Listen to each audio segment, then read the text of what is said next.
नमस्कार दोस्तों, सेठ शाजूराम जी की बातों में आपका स्वागत है। मैं हूं आपका दोस्त धर्मेंद्र कुमारी। मनी मैनेजमेंट एक ऐसा शब्द है दोस्तों जो आजकल बहुत चलन में है। आपने इसको कई बार सुना होगा, लेकिन इस मनी मैनेजमेंट के सेठ शाजूराम जी के लिए क्या मायने थे, आज हम वो जानेंगे। सेठ शाजूराम जी चैरिटी में अधिक से अधिक दान देते थे। दान देते समय अपने दोनों हाथ खोल दिया करते थे। उन्होंने कब किसको कितना दान दिया वो कोई हिसाब किताब नहीं रखा करते। वो सिर्फ दान देना जानते थे, उसको गिनना नहीं जानते थे। इस समय पर उनके कुछ विद्वान लोग उनके मुंह पर कह देते थे कि सेठ जी आपको मनी मैनेजमेंट नहीं आता है, आप पैसों का दुरुपयोग करते हो।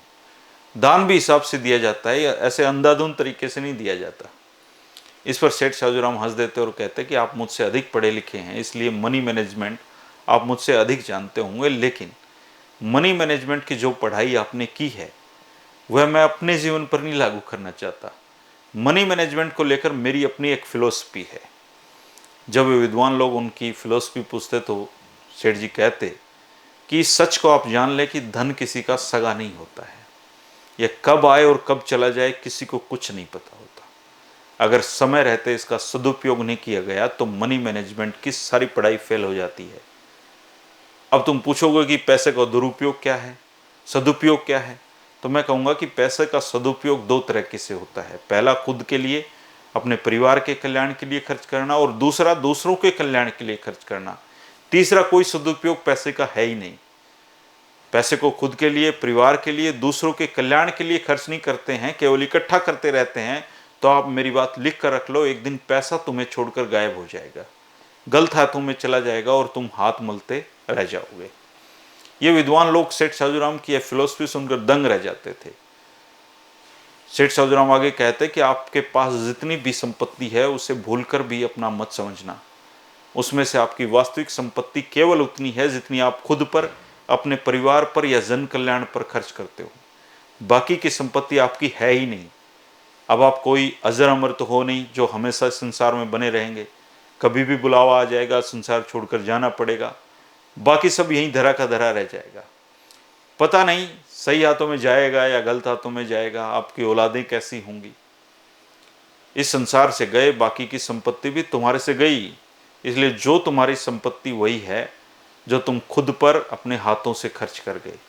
मैं यही कर रहा हूँ और मेरा मनी मैनेजमेंट यही है। मैं तो केवल इतना ही जानता हूँ दोस्तों कि अपने हाथ से जितना खर्च कर पाऊंगा वही मेरी वास्तविक संपत्ति है। सेठ शाजूराम जी दूसरों को अधिक से अधिक जन कल्याण के कार्य करने, दान देने के लिए प्रेरित करते थे। उनकी पत्नी लक्ष्मी देवी हमेशा इस बात के लिए खुश रहती थी। वो कहते थे कि अगर ईश्वर तुम्हें उतना देता है जितने तुम्हारी आवश्यकताएं हैं, तो समझ लो ईश्वर तुम्हें केवल तुम्हारे लिए दे रहा है। अगर ईश्वर तुम्हें तुम्हारी आवश्यकताओं से अधिक दे रहा है तो इसका साफ मतलब है कि वह तुम्हें दूसरों के खर्च करने के लिए वह धन दे रहा है। अगर ईश्वर तुम्हारी आवश्यकताओं से कई गुना अधिक दे रहा है तो ये समझ लो कि वह तुम्हारे हाथों से गरीबों, असहायों, जरूरतमंद इंसानों के साथ साथ पशु पक्षियों तक की सेवा करवाना चाह रहा है। अगर तुमने वो सेवा नहीं की तो तुम्हारा वह धन छीन कर किसी और इंसान को दे देगा जो ऐसी सेवाएं करने के लिए हमेशा तैयार होगा। मेरी एक बात और समझ लो, अगर खुद को महान मानते हो तो यह तुम्हारी भूल है। इसमें तुम्हारी मानवता, महानता तुम किसी की सहायता करके, दान देकर, पशु पक्षियों की सेवा करके फिर भी मत मानना। महानता तो उसकी है जो तुम्हें सेवा का मौका दे रहा है, उसके लिए संसाधन भी उपलब्ध करवा रहा है। मैं तो उसकी सहायता को दिन रात प्रणाम करता हूँ जिसने मुझे इस सेवा के लायक समझा है, इसके लिए अवसर दिया है। उसने मुझ पर जो विश्वास किया उसको मैं टूटने नहीं दूंगा। इतिहास गवाह है दोस्तों, जब सेठ शाजूराम ने इसी भावना के साथ पीड़ित मानवता, पशु पक्षियों, जरूरतमंदों की सहायता जारी रखी, दोनों हाथों से खुला दान दिया, तो ईश्वर ने भी खुश होकर उन पर धन की बारिश की। फिर न तो ईश्वर ही अपने कर्तव्य से पीछे उठा और न ही सेठ शाजूराम कभी हटे। दोनों में ऐसा तालमेल था जिसको इस दुनिया ने न सिर्फ देखा बल्कि दांतों तले उंगलियां दबाकर देखा। जब सेठ शाजूराम का व्यापार बहुत दूर दूर तक फैला हुआ था, बहुत वो व्यस्त रहते थे, कभी कभी तो बताते हैं कि वो रातों को नींद तक नहीं ले पाते थे, कारोबार में बहुत अपना मन लगाते थे। इसके बावजूद जब भी कोई जन कल्याण का मामला सामने आता तो उसको फिर वो सारे काम छोड़कर समय देते। कई बार तो उन्होंने व्यापार में नुकसान उठाया। सेठ शाजूराम के व्यक्तित्व की एक और शानदार उपलब्धि थी दोस्तों, वो अपने व्यापार को ही नहीं दूसरों के व्यापार को भी बढ़ाते थे, खुद के लिए नहीं सोचते थे कभी भी। इसके लिए वो छोटे व्यापारियों को उन्नति की सलाह देते थे, उनकी मदद करते थे। इसके अलावा वे ऐसे लोगों को भी हर तरह का मार्गदर्शन व प्रेरणा देते थे जो नया व्यापार शुरू करने जा रहे थे। युवाओं को वे खासतौर पर व्यापार की ओर अग्रसर करते थे। वो जब भी गांव आते, गांव के बच्चों कहते व्यापारी बनो, व्यापार शुरू करो। वो उनको समझाते कि अगर गरीबी को दूर करना है तो व्यापार करो, दाल रोटी चलानी तो नौकरी करो, इसके लिए अधिक से अधिक शिक्षा प्राप्त करो, व्यापार का अनुभव प्राप्त करो। वे अक्सर कहा करते कि हो सकता है कि देश की गुलामी के लोग अलग अलग कारण गिनाएं, लेकिन मैं दो कारण गुलामी के मानता हूँ। एक है अशिक्षा और दूसरी है गरीबी। इंसान इन्हीं दो कारणों से गुलामी करता है और किसी के अधीन होता है। अगर इंसान शिक्षित हो, गरीबी से दूर हो, तो उसे कोई गुलाम नहीं बना सकता। इसलिए युवाओं को चाहिए कि वो संघर्ष करें, अधिक से अधिक शिक्षा पाएं, व्यापार करना सीख लें। इसके लिए जब भी मेरी सहायता हो, मेरे मार्गदर्शन की जरूरत हो, कभी भी चले आना। सेठ साजूराम ने अपने समय में अधिक से अधिक शिक्षण संस्थाएं खुलवाई, युवाओं को शिक्षा की तरफ अग्रसर किया। वे नारी शिक्षा के प्रबल समर्थक थे। उनका मानना था कि अगर महिलाओं को पुरुषों की तरह बराबर का शिक्षित नहीं किया जाएगा तो ये समाज अधूरा रह जाएगा, हमारी उन्नति अधूरी मानी जाएगी। वे जब भी किसी अनजान बालिका को देखते तो उसके सिर पर हाथ रखकर पूछते थे, बिटिया रानी तू पढ़ रही है या नहीं?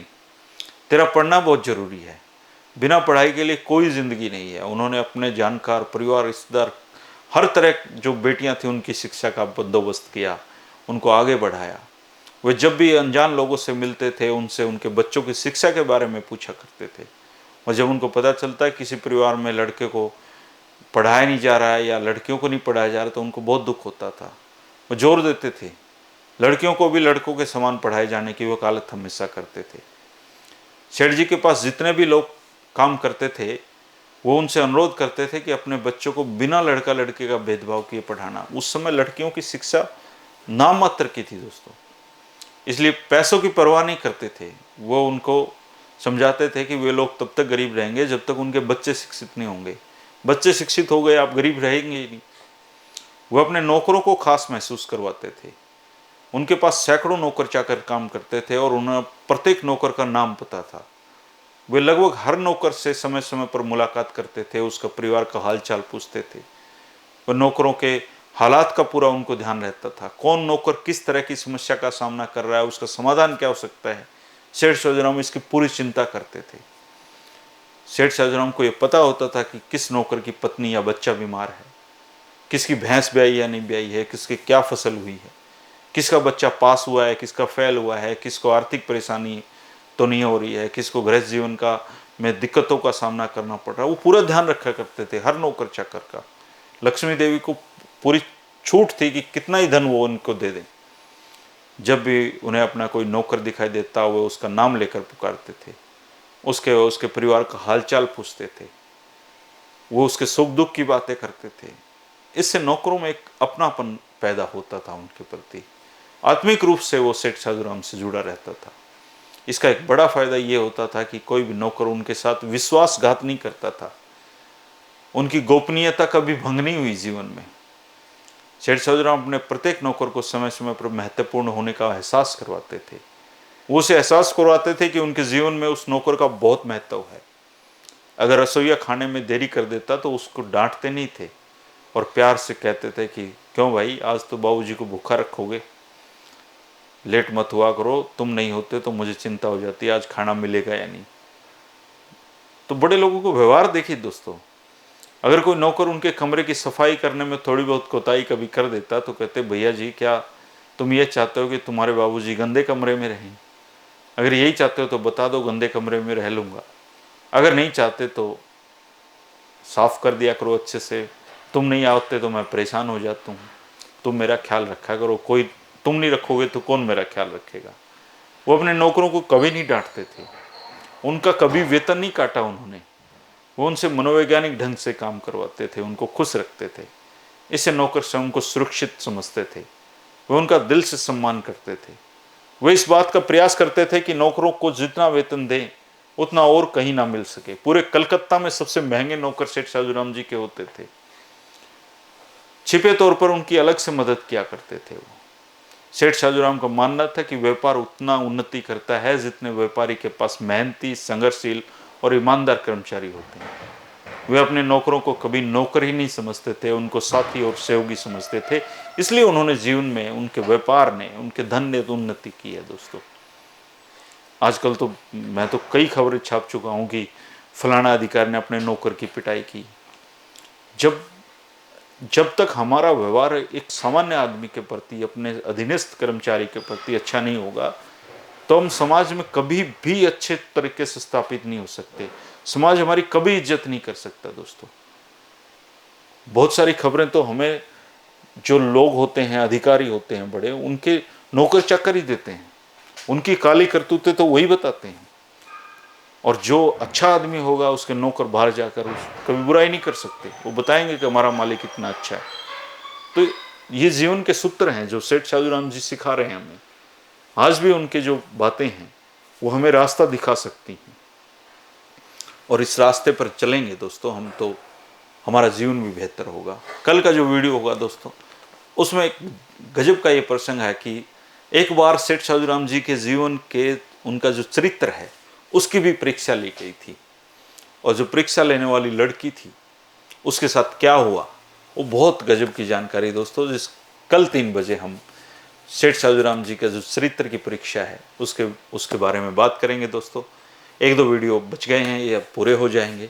और सेठ शाहजूराम जी को हरियाणा के लाखों लोगों ने देखा है, आप लोगों ने उनको लाखों लोगों तक पहुंचाया है, इसलिए आप सब लोग बधाई के पात्र हैं। सेठ शाहजूराम जी का जीवन चरित्र के बाद हम किसी और कुछ दिन राजनीति की बातों पे लौटेंगे, राजनीति की बातें करेंगे, कि हरियाणा की राजनीति में बहुत अच्छे लोग हुए हैं, उनकी बातें लोगों तक पता ही नहीं, लोगों को पता नहीं है कि वो किस तरह के लोग होते थे, किस तरह का संघर्ष होता था। उन बातों को भी आगे लाया जाना जरूरी है, और वो हम करते रहेंगे दोस्तों। 3 बजे कल फिर मिलेंगे। शुक्रिया, नमस्कार।